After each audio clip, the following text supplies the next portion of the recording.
할렐루야. 8월 31일 월요일입니다. 이사야 39장 1절로 8절 말씀.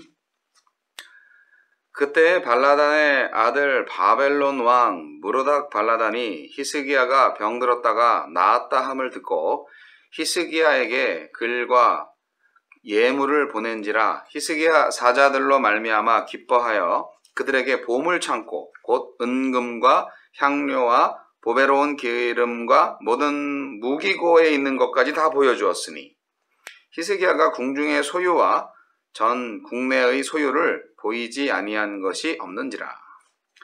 이에 선지자 이사야가 히스기야 왕에게 나와 묻되 그 사람들이 무슨 말을 하였으며 어디서 왕에게 왔나이까 하니 히스기야가 이르되 그들이 원방 곧 바벨론에서 내게 왔나이다 하니라.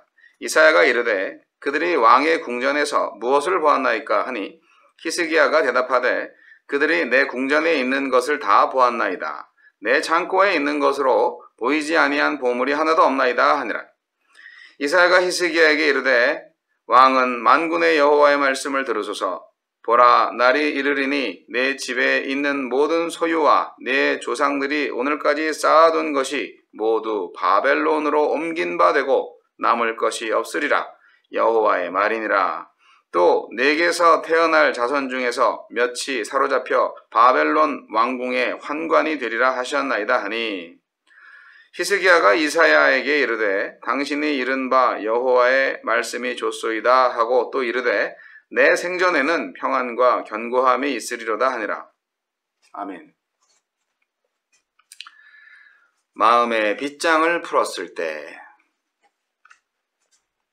히스기야의 경솔한 행동으로 유다가 바벨론의 손에 망하리라는 경고를 듣습니다. 이에 히스기야는 심판의 말씀을 수용하며 다만 자신의 생전에 그 일이 일어나지 않는 것에 만족합니다. 네, 해설을 읽어드리죠. 자, 1, 2절. 중병을 치유받고 놀라운 표적을 보았지만 히스기야는 하나님만 의지해야 살 수 있다는 교훈을 굳게 새기지 못합니다. 그는 바벨론에 방문해 고무되어 궁정의 보물과 무기고까지 개방하면서 모든 유다의 자산을 보입니다. 하나님을 의지했지만 동시에 바벨론이라는 새로운 우군을 얻었다고 생각했을 것입니다. 하나님을 전적으로 의지하지 못한 빈틈에는 늘 의심과 불신이 파고듭니다.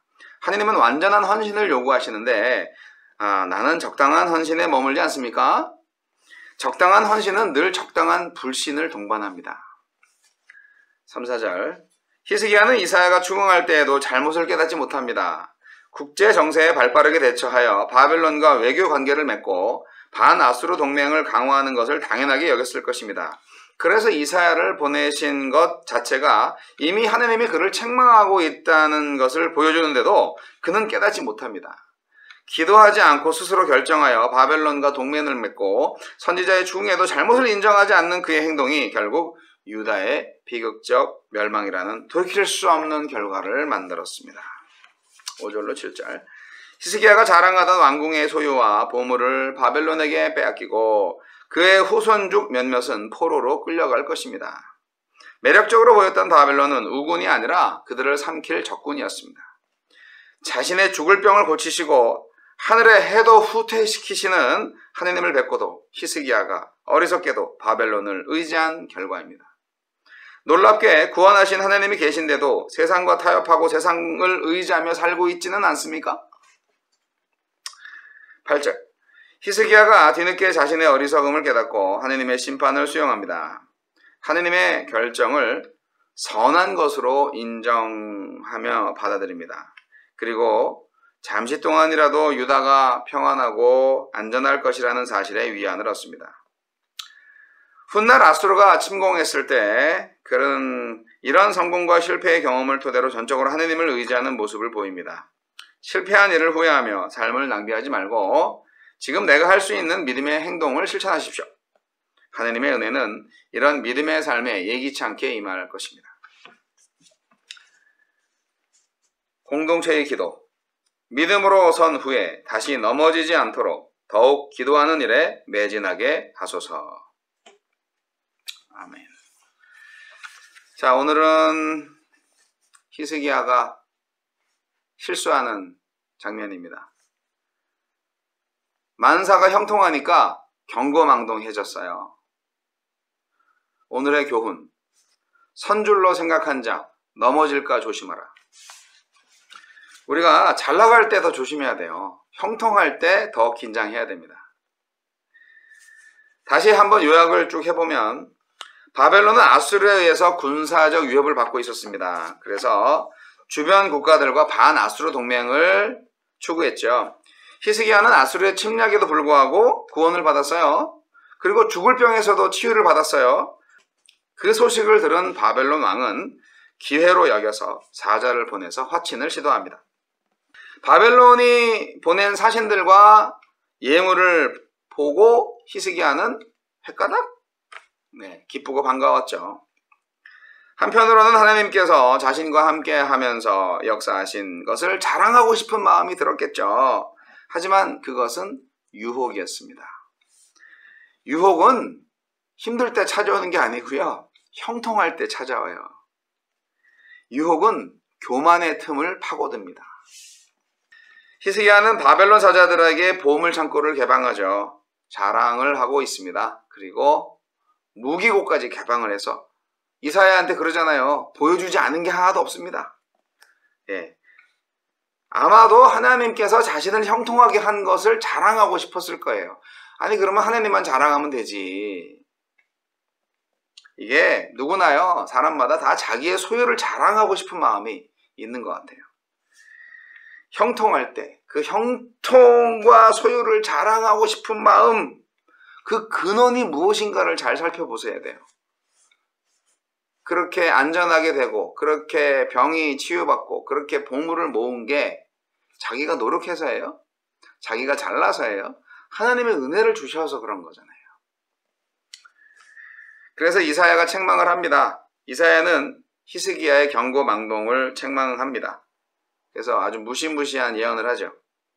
히스기야가 보여준 모든 소유가 몽땅 바벨론으로 옮겨갈 것이다. 그리고 후손들은 바벨론 왕궁에 끌려가서 환관이 될 것이라고 예언을 합니다.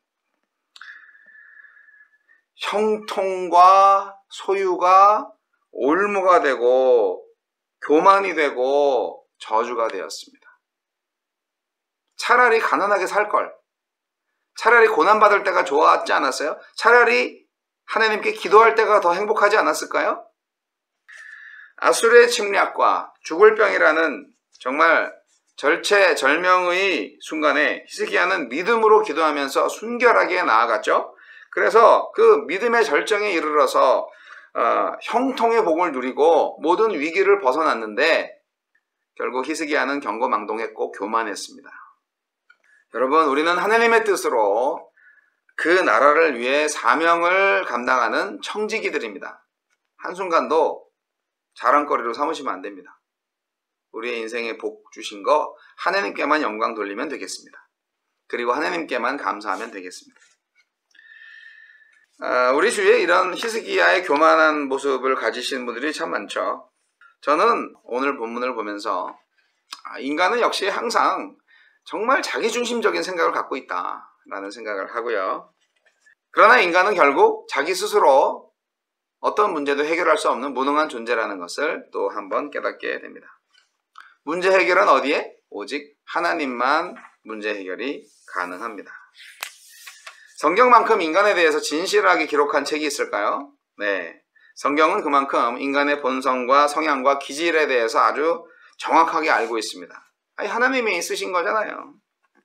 일관되게 성경은 인간이 죄인이다라는 것을 구구절절 증거하고 있습니다. 구약 성서는 사건적으로 인간의 죄를 서술하고 신약 성서는 인간의 죄를 설명을 하고 있습니다.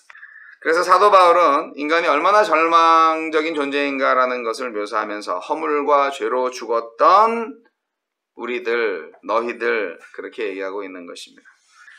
하지만 성경은 긍정적인 인간을 또한 말하고 있습니다. 예수 그리스도의 죽으심으로 하나님과 인격적인 교제가 회복되었고 그래서 하나님의 자녀가 된 새로운 사람인 거죠. 근데요, 인간의 이중성은 예수님을 믿은 다음에도 계속됩니다. 예수님을 믿는 순간부터 신분은 하나님의 나라의 백성이 되었지만 실존적으로는 죄를 지을 수 있는 가능성이 있고 실제로 죄를 짓고 있기 때문입니다. 따라서 믿는 자에게는 철저히 자기 부정이 필요한 거예요. 그래서 교만이 무서운 죄인 거예요. 겸손해야 돼요. 우리는 언제든지 죄를 지을 수가 있어요. 우리는 항상 겸손하게 해야 합니다. 우리가 자기 부정을 하는 것은 인간의 도덕적인 결단이나 결심에 의해서 이루어지는 것이 아니고요. 끊임없이 성령을 의지할 때 가능합니다. 난 아무것도 아니에요. 오직 주님만이 모든 것입니다. 그런 고백들 항상 할 수 있어야 합니다. 겸손한 죄인이 교만한 천사보다 낫습니다.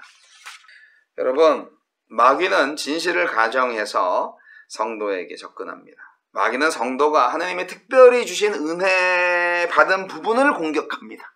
그리고 마귀는 성도가 그 은혜 받은 것 이상으로 빼앗아갑니다. 조심하셔야 됩니다. 사랑하는 성도 여러분, 혹시 옛날에 받은 은혜만 열심히 자랑하고 계시나요? 그거 소용없는 일입니다. 옛날에 받은 은혜 자랑할 필요가 없어요. 우리가 지금 필요한 것은 지금부터 계속 체험할 은혜를 어떻게 지켜가느냐입니다. 계속적으로 우리는 은혜를 받아야만 살 수 있어요. 끊임없이 하나님으로부터 생수를 공급받아야 되고요. 우리 안에 성령의 생수를 또 내보낼 수 있는 존재여야 합니다. 오늘 8월의 마지막 날입니다. 내일은 9월의 첫째 날이고요. 이제 여름도 지나가나요? 네, 시간이 참 유수와 같습니다. 아무쪼록 8월을 마감하시면서 또 새로운 9월을 준비하시면서 이제 열매의 계절, 추수의 계절, 가을의 문턱을 준비하는 마음으로 하나님의 말씀 안에서 늘 겸손하게 선줄로 생각한 자 넘어질까 조심하라는 교훈을 붙잡고 형통할 때 더욱더 조심하여 하느님만을 찬양하는 인생을 사시기를 바랍니다.